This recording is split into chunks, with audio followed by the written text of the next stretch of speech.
Sa tiga-apat na lang, isang datig, apat-apat, ay ilan yan? Sabi ng 5. Lima ito, 5. Ha? 5.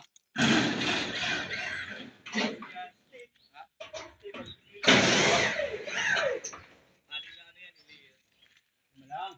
Ha? 5 lang.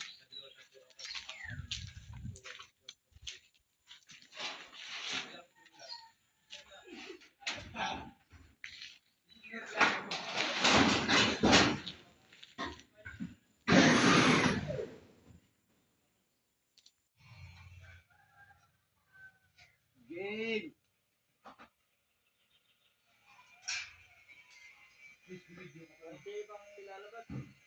Kulang.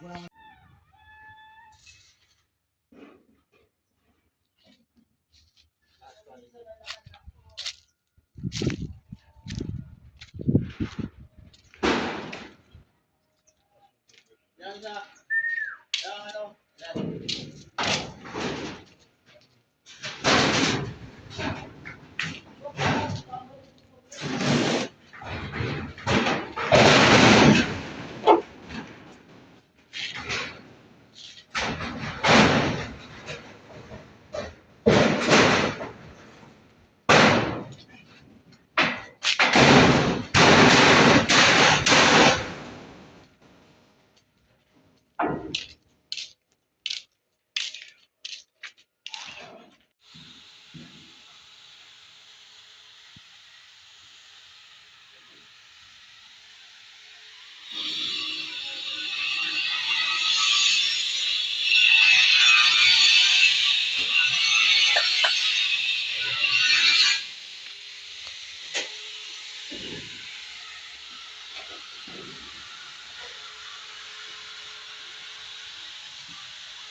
Game.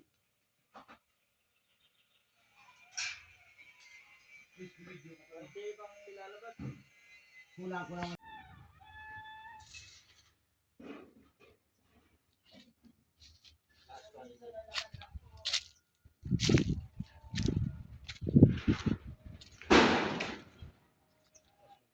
Yan sa.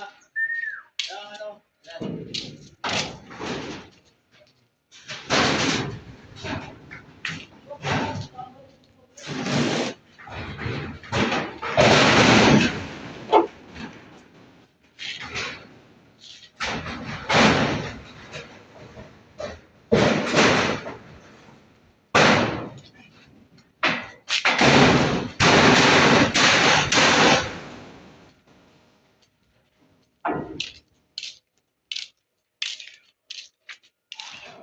Yeah.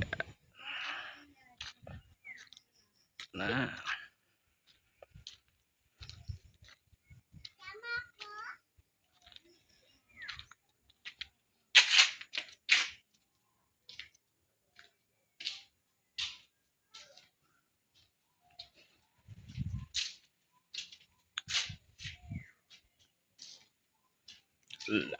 Labo.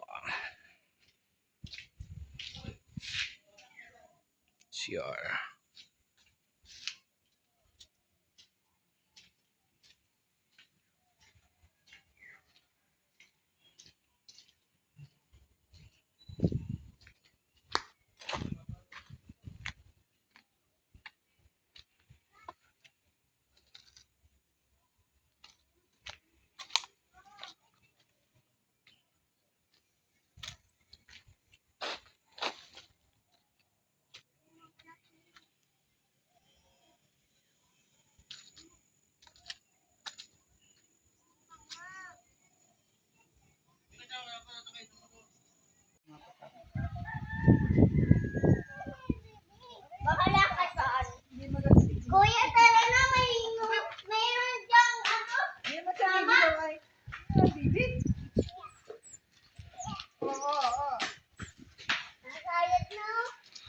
Binibidyohan ni Tata.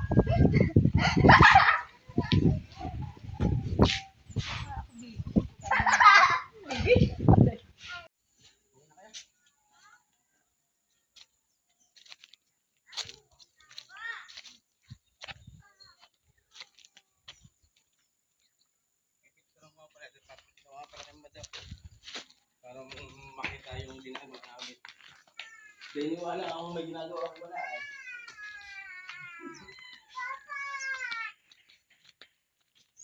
Naglutot ka naman.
Hello po, Mr. Tikoy.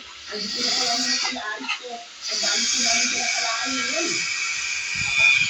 Para hindi nasasayang ang oras mo sa paglalaro. Una-una, pag sinamahan kita, ibibili mo ako ng hotdog sa fried chicken. Oh, kumbinga. Bakit biglang parehas na? Di ba pwedeng isa? Ngiti na lang ang binatang si Ari. Kasi ngayon na tumalim siya sa pakiusap ng kanyang nakababatang kapatid ay may nararamdaman na inay mula sa sana ng bahay. Hindi yung pinansin ni Eddie dahil naisip niya baka may taga lamang na nakapasok sa bahay niya ay naghahanap ng mga kakain. Maya-maya pa ay ingay naman ng alaga nilang pusa ang narinig ng bata na tila nagagalit ito. Dahil tapos na si Kevin sa paggamit ng pato, kaya nagbugas ito ay lumabas na. Tinawag ang halagang pusa na kanyang ay tila nagagalit. Subalit nang makita niya ito, ay tahimik na nakatingin ang pusa. Si Lola talaga hindi na kayo magilo. Hindi talaga ang kapatid ko dahil nakalalo pa ang progress kung inaayalan mo.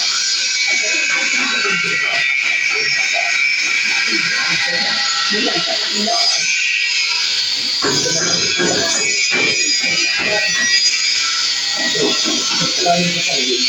Sabi nga ni Lola, magpapalamat na lang tayo. Ano ba yung mga gusto mo? Hotdog o kaya fried chicken. Matagal na kasi ako hindi nakakabili ng gabi. Nakalimutan ko na nga yata ang lasa nun.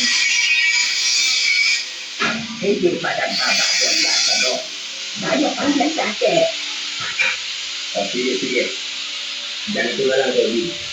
Para makatikin ka ng hotdog o kaya fried chicken, nangyayat para ano nun. Mamili tayo ng kalakal. Ng bote, bakal, plastic, at kahit na